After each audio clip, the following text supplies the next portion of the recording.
The FIA has killed one of the cleverest loopholes of the new hybrid era, an MGUK shutdown trick that was technically legal and quietly devastating in qualifying trim.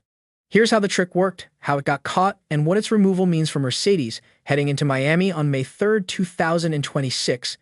Under the 2026 power unit regulations, the MGUK produces up to 350 kilowatts of electrical output, roughly equal to what the internal combustion engine delivers, and that creates what the paddock calls the 50/50 split, making electrical deployment the single most sensitive performance variable on the car. A sudden collapse of 350 kilowatts of torque at high speed could unsettle a car badly, especially near a timing line where drivers are flat out and fully committed. To prevent exactly that, the regulations require the MGUK to ramp its power down at a rate of 50 kilowatts per second as a car approaches the timing line. It's a safety measure, designed to protect drivers from inheriting a violent torque drop at the wrong moment.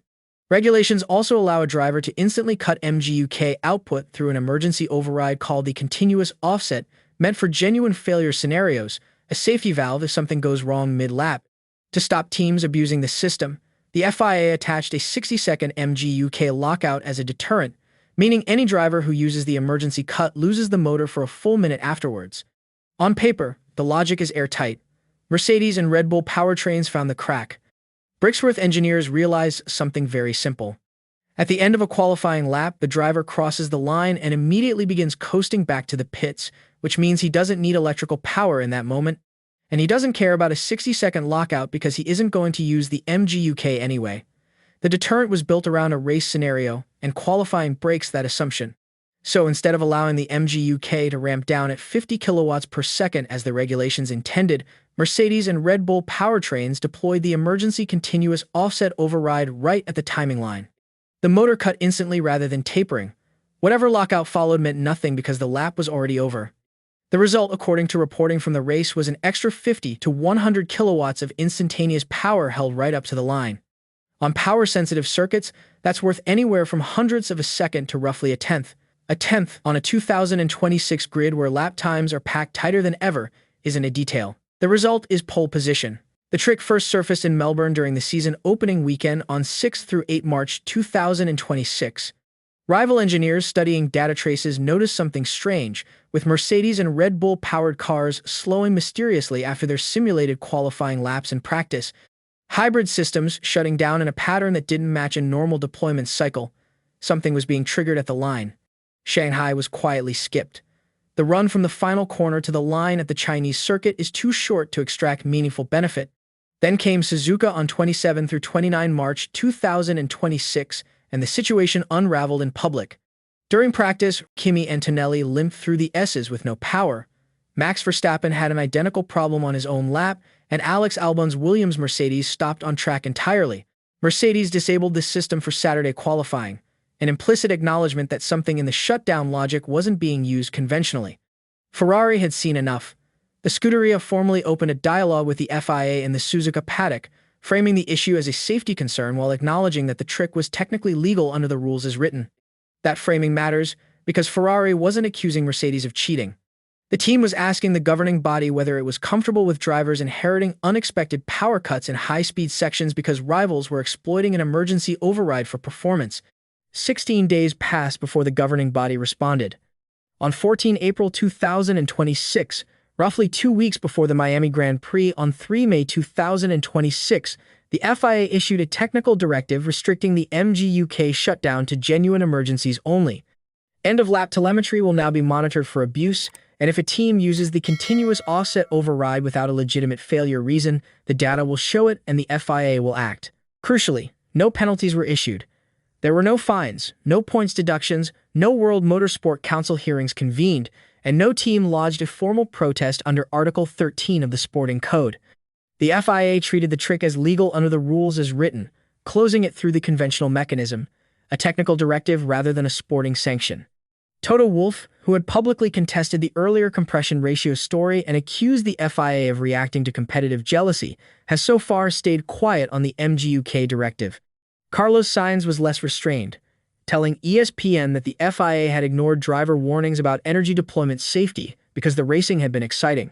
Lando Norris, driving a McLaren Mercedes, described feeling like a sitting duck in Japan, a comment that reflected wider driver frustration with energy management rather than the specific shutdown trick. Here's the part that really matters. Mercedes has won all 3 completed rounds of the 2026 season.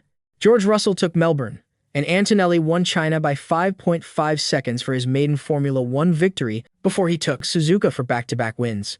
The paddock consensus, reported by motorsport.com Spain through Sportskeeda, is that the Brixworth power unit is unanimously the strongest on the grid, with customer teams McLaren, Williams, and Alpine all moving up the order.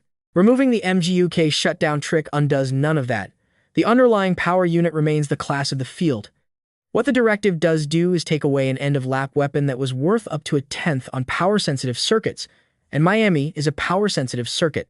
The long run down the back straight and the blast toward the timing line are exactly the kind of scenarios where the shutdown trick paid off. There's also a second front opening up.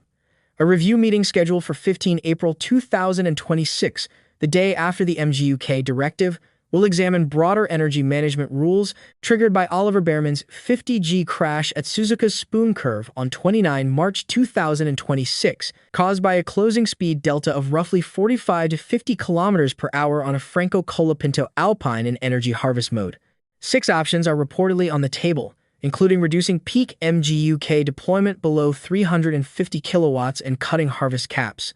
The cancellations of the Bahrain Grand Prix on 12 April 2026 and the Saudi Arabian Grand Prix on 19 April 2026 over Middle East. Security concerns have handed the FIA a 5-week window before Miami to tighten multiple aspects of the rulebook simultaneously. None of this is new for Mercedes. The team has built a reputation for engineering solutions that force the FIA to rewrite its rulebook. The 2020 dual-axis steering system was declared legal for that season and banned outright for 2021. That same year's qualifying mode ban, enforced from the Italian Grand Prix under Technical Directive 03720, required teams to use a single-engine mode from qualifying through the race, and it was widely seen as aimed at the Mercedes party mode. Go further back and you find the 2014 FRSC suspension ban, another mid-season clarification around a system Mercedes had pioneered. The MGUK shutdown fits this pattern exactly. Legal as written, closed via amendment, no penalty, no concession that any rule was broken. The common thread is that Mercedes reads the rulebook more carefully than anyone else, and the FIA has to close the gaps on the move. The MGUK shutdown trick was one of the cleverest loopholes of the new era, and now it's gone. Mercedes heads to Miami still favored, still winning, but without a deployment advantage that was quietly worth real lap time. Whether Brixworth has another trick waiting, and whether the broader energy management review produces a third intervention, will define the next chapter of the 2026 season. If you found this breakdown useful, make sure to subscribe to Racecraft for analysis of the 2026 regulations and the rivalries they produce. Leave a comment telling us whether Mercedes will still dominate Miami without the shutdown trick.